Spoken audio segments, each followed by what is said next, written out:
This is Inspirational Women, a weekly series shining the spotlight on female trailblazers making a true difference in our community. Once again, here is Kate Daniels. Did you happen to have a New Year's resolution related to getting healthier in some way? Dr. Supatra Tovar has some amazing insights for us. This is a holistic integrative approach with an added dose of common sense. Dr. Tovar is one of the nation's leading voices on integrative health, and she joins us now. Dr. Supatra Tovar, good morning. Thank you so greatly for joining us this morning. Thank you so much for having me. This is very exciting for me. And in that vein, I feel it will be exciting for any and really all persons listening, because your approach here as a clinical psychologist, you have such a holistic approach. You have this degree in nutrition. You've been a certified Pilates instructor. So there's that whole physical aspect too. I feel that this is just like this wrapped up gift with a big bow on it. And we have every reason to feel optimistic for really having great results for our future.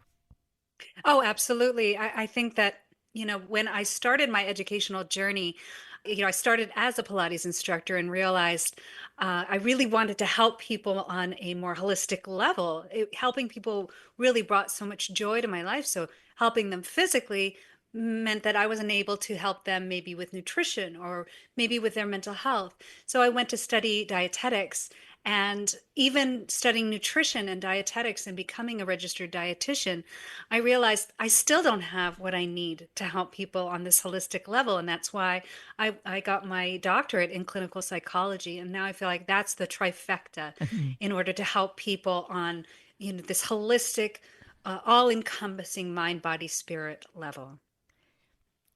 That journey, your journey itself, is really such a great model and encouragement for any of us to start on a path and realize, I need more, and to seek what that is, or really have that intuition that, okay, I know what the next thing is, and just to keep evolving and feeling then like, I've got this, as you say, the trifecta, to be able to help people in the best way possible.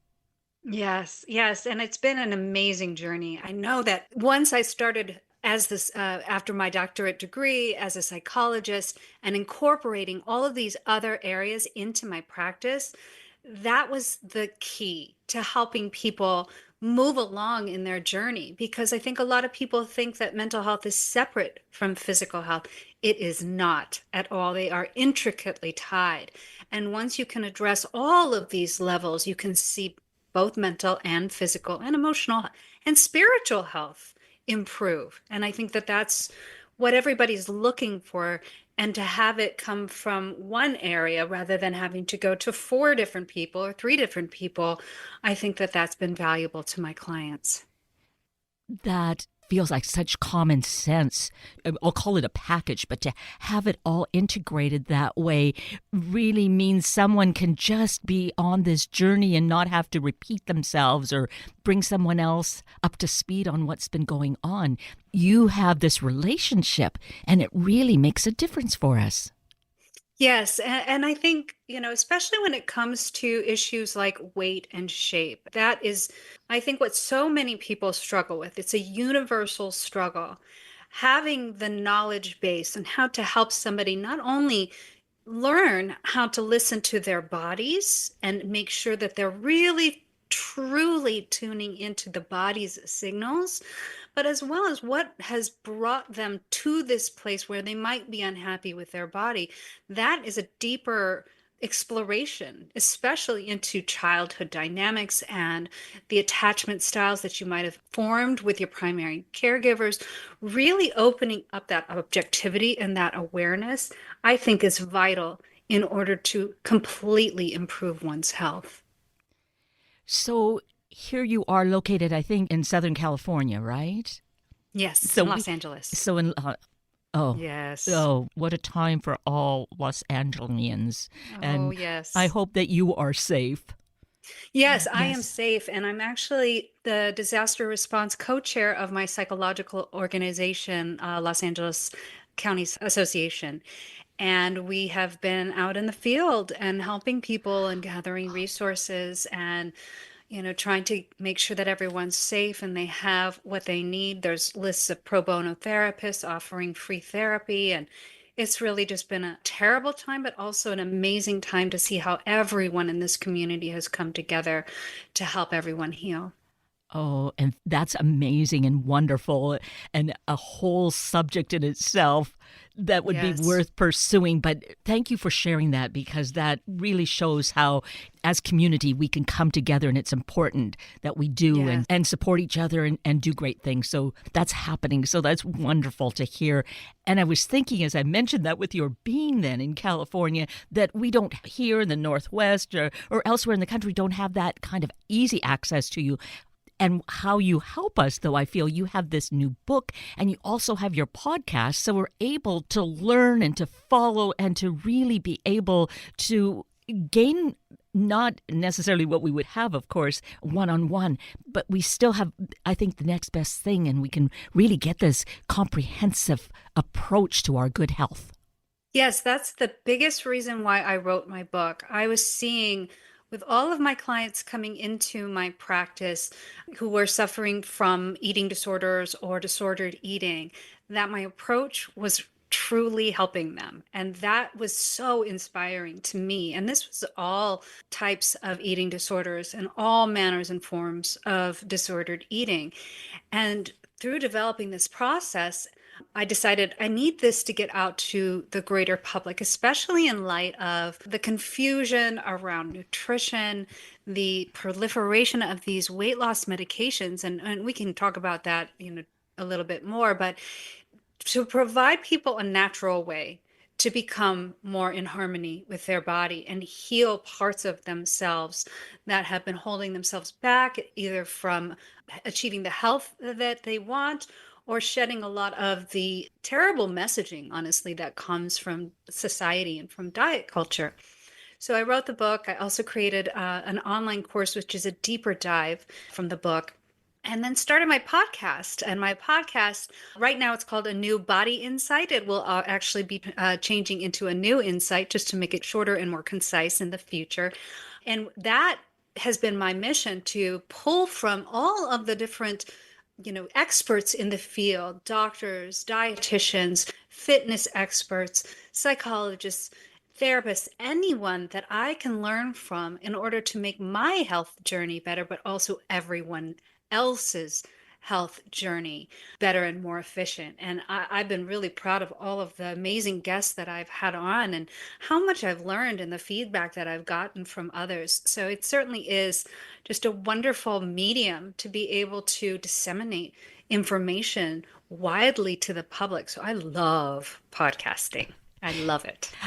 I do too. And I think it's just such a genius way for us to learn, and we can do it so easily, virtually at any time, pretty much any time, and tap into it. It's not like, oh, I have to watch that program or tune in at 9 a.m. No, we can really do it when we have the time, and then our full or better attention is focused there. And I find I can listen to, say, a podcast or read a book numerous times, and each time there's something new.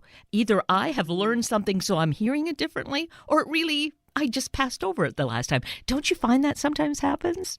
Oh, absolutely. And I think especially podcasting and audiobooks, which I'm completely and totally addicted to, like really it's become a problem. And I also did turn my book into an audiobook.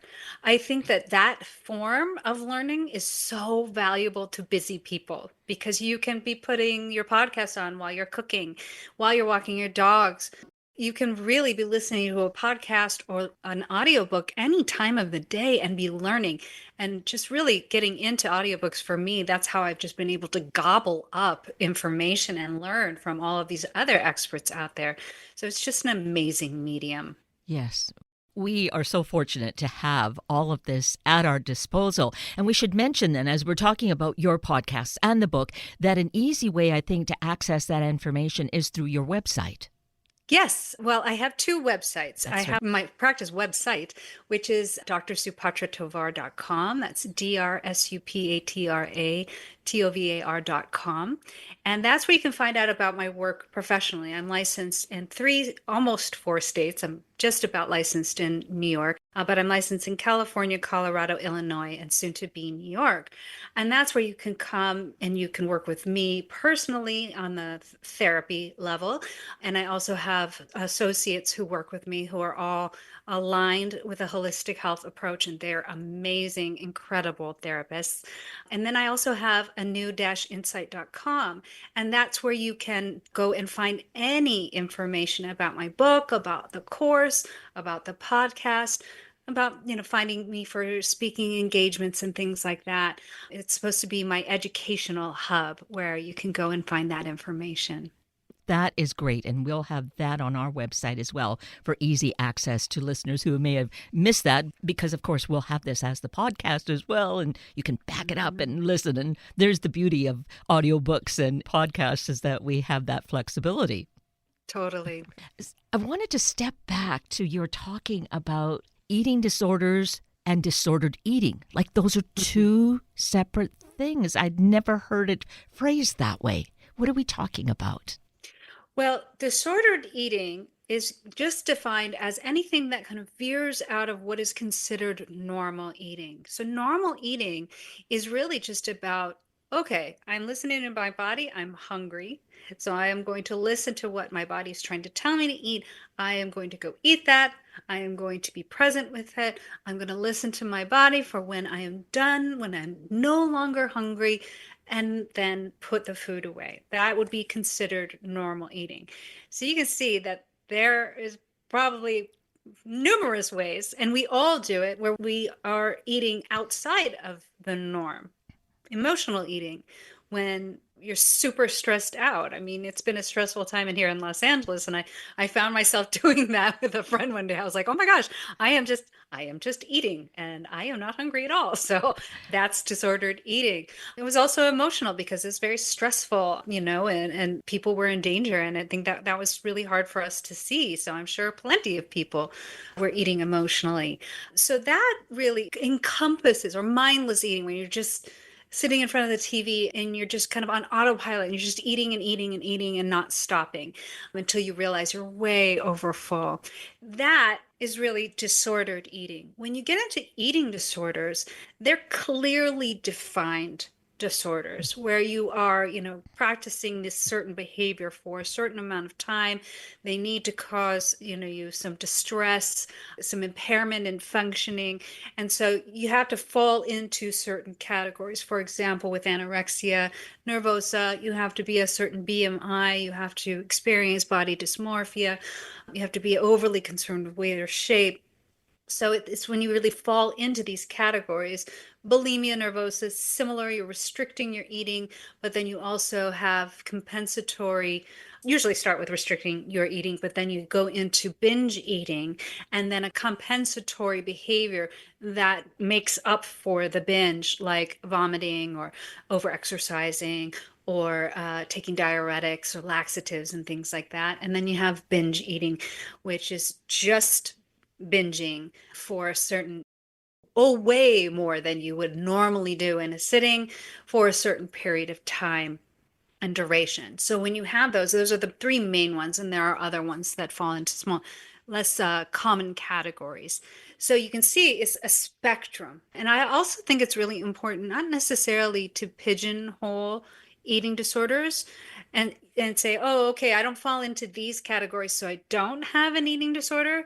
If you are really kind of veering into disordered eating, especially if it's more on the more extreme level and you have a lot of distress and impairment, you have an eating disorder. It just may not be clearly defined by diagnostic criteria. It just occurs to me that here's where the psychology and our emotional part of ourselves would come into play. So say we ate something like, the whole bag is gone.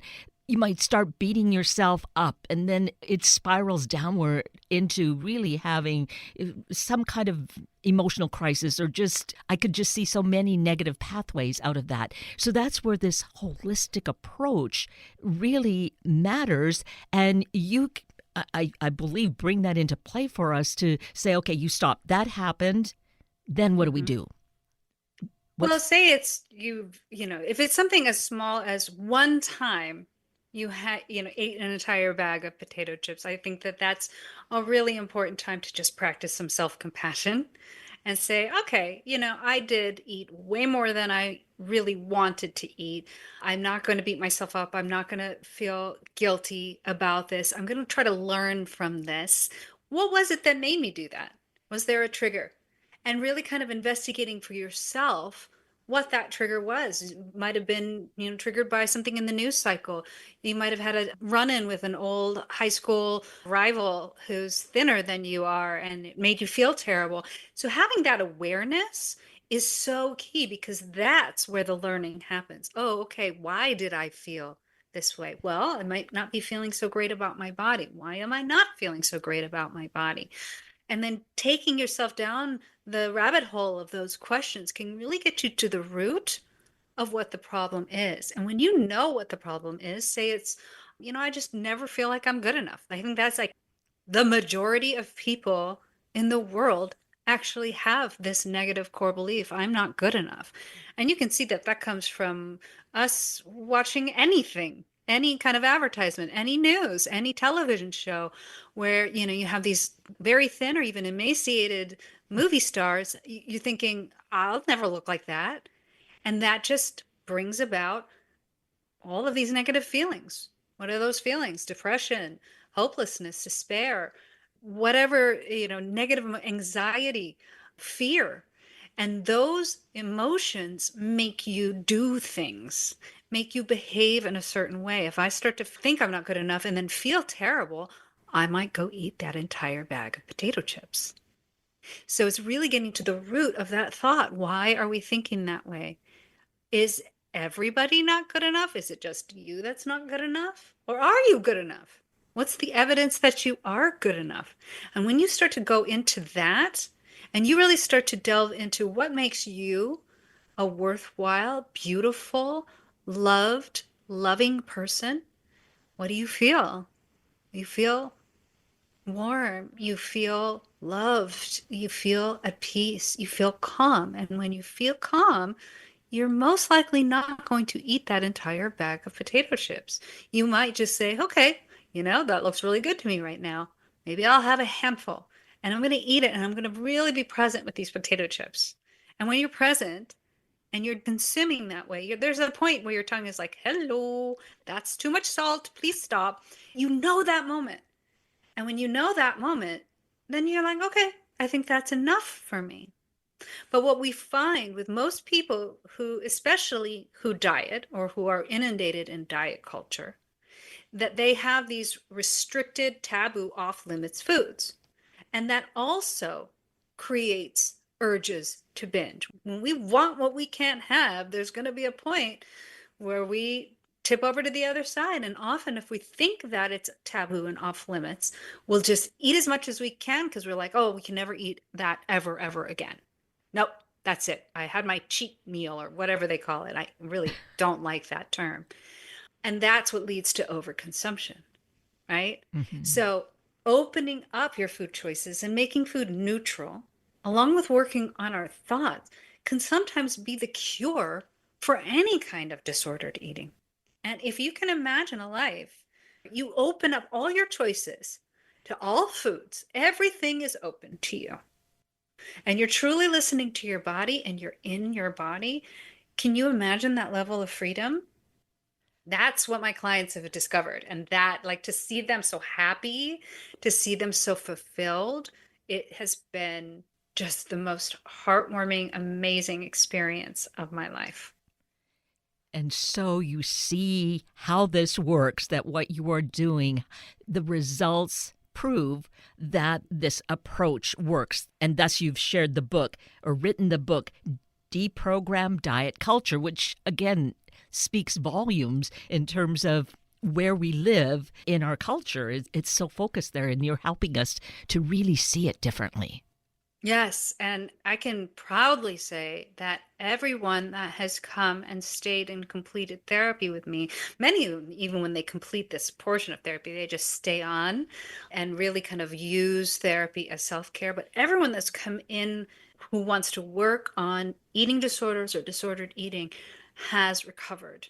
And that I think is really profound, especially when you hear out there in, psychology land how quote difficult eating disorders are, and you should steer clear from them. Like there's a lot of like warnings, like warning, warning, warning. No, don't go treat that. And I just think it's just like any other mental disorder that just needs to be approached in a certain way with a certain amount of knowledge about the body. When you do have that knowledge, primarily, I think the biggest piece of knowledge that a lot of people don't understand with diet culture is that all diets fail.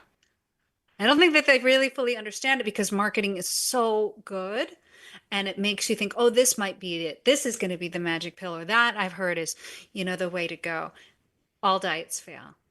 And so if you could just stop dieting, then that is the start of a whole new road for you, because you can learn how to listen to your body so well and lose weight without ever dieting. And that's what I teach people.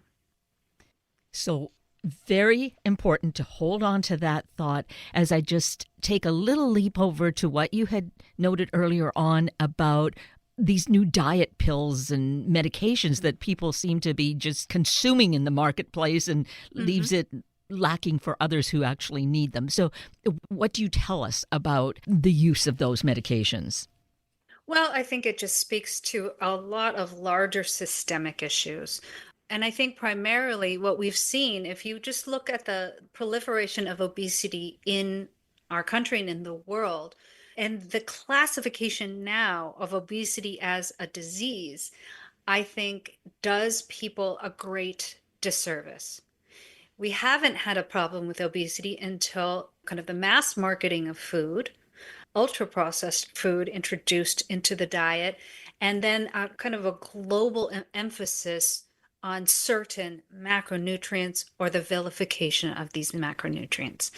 That, I believe, is the main driver of obesity, especially when you're looking at ultra processed foods, because they are designed and engineered by food scientists to make us crave them, to make us want more, and to almost essentially be addicted to them. And then you add high fructose corn syrup into the mix and all sorts of stuff. And we are greatly tinkering with our chemistry. And our body is just not used to it. Our body is designed to eat food that comes from the ground, primarily plants, lots of carbohydrates. And I just said the bad word, carbohydrates. Oh, no, you're not supposed to eat those. Well, our body runs on those. That's how we get energy. So we have so much misinformation out there. It makes my head spin. It makes me a little crazy especially when I see, especially now, everybody saying, oh, you have to have more protein, more protein, more protein, more protein. You do not. I could go on for days about that. But that is the main issue. That is why we have obesity in America. And so we are also a get it fast society. Yeah. Give me a pill for that. Don't make me change my behaviors. I am not going to give up XYZ. No, no, no, no, no. And so we have this mentality that there's always a quicker, faster way. And so when we see these obesity medications, and they were designed for people who were struggling with diabetes, I could go on for another entire podcast about how you could naturally cure diabetes. But that was who it was designed for, people who were really struggling and they needed some help with losing weight and with insulin resistance. And then the entire diet culture society and greater society learns, oh, this helps me lose weight. Oh, I don't necessarily have to do anything. And it just took off like, sorry for this terrible pun, but analogy, it's like a wildfire. And so everyone, and you saw all of these celebrities starting to really slim down, and that just really tapped into the hypnosis that most people are under when they're in diet culture. Oh, I can look like that, and it'll happen fast, and then I'll be perfect. But when you really look at the reality of it, these medications are very expensive. You have to take them for life in order for it to be effective for you. And it makes you not want food. That reason alone would be like, I'd never want to go on a medication that doesn't make me want food because I love food so much. We're designed to eat food. We need it to survive. So it's kind of like, in a sense, a medical diet without the crazy hunger pains that you would get on a diet. But that doesn't help you in the long run. You don't learn how to listen to your body by shutting off your access to your hunger levels. And I really want to emphasize this to your listeners. People vilify hunger. Hunger is the most important thing you can listen to and honor in your body. When you don't, when you deny your hunger and you're like, oh, I'm just going to drink water instead, or walk around the block, or sing something, whatever it is, you are telling your body, there's a problem here. And when your body's like, they're not listening to my hunger signals, this is bad, the body starts to think, uh-oh, are we going to go into a starvation mode? Oh no, oh no, oh no. And evolutionarily, when we go into a starvation mode, the body then starts to shut down certain processes. The biggest one is your thermogenesis. The one thing that you want to have turned on in a diet, which thermogenesis is the burning off of your fat stores, that shuts down because the body's like, oh God, we got to conserve. We need to conserve. We cannot let go of these precious, juicy fat cells. No, no, no. So you start to lose water and you start to lose muscle. So all of those go against everything that you want to actually happen. When you see with these medications, yes, you will lose water first. You will lose muscle. A lot of people have talked about the muscle loss, and your body will hold on to the fat and then lose that last. Now, you will lose weight if you can handle all of the side effects, like the nausea, diarrhea, all of the really kind of horrible side effects we're hearing about, and possible eventual going into malnutrition as well, because you're not eating hardly at all. And you're not getting any of the vitamins and nutrients that you need. People's hair falling out. You're seeing, just so many problems, and you also may have like a higher chance of getting things like thyroid cancer.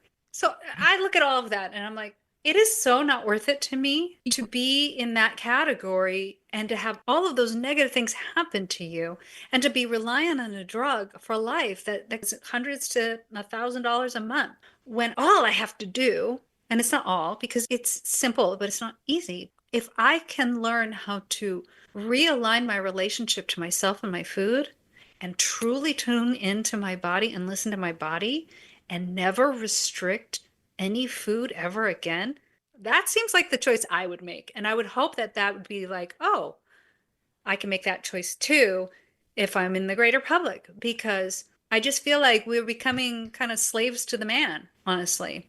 And we're shelling out all of our dollars to diet gurus, to doctors, to these pharmaceutical companies, when we could be spending our money on whole foods and listening to our bodies, and maybe even putting money into therapy, where you can heal your relationship to your primary caregivers growing up. You can improve your own relationships. You can improve your relationship to your body. Like, I think we can be a lot more discerning about where we put our dollars, and that may actually shape industry for our benefit and not for the benefit of these huge companies. Yes, it makes such good sense, the only kind of sense. And it feels like, this is an area that we didn't really get into enough about the psychology and the fitness. And I would hope that maybe we could plan for another time to connect and create another conversation and a podcast so that we could round this out, because I felt all that you shared with us is so invaluable and important about food, nutrition, and our health. Oh, I would love to come back anytime. You're just lovely. And I love sitting here and listening to you as well. And anytime you want me to come back, I'm happy to do so. All right, then that's the plan. As we wrap up today, knowing that we'll be able to continue this vital conversation, Dr. Tovar, I am so grateful to you. We should actually mention the websites once again, just so they're right here at our fingertips. Sure. It's drsupatratovar.com, DRSUPATRATOVAR.com. And my educational website is anew-insight.com, ANEW-insight, INSIGHT.com. Well, many thanks. I'm so grateful for you and all the good work that you're doing in our world. Oh, thank you so much for having me. I appreciate you. This wraps up the hour of important stories around health and balance in our life.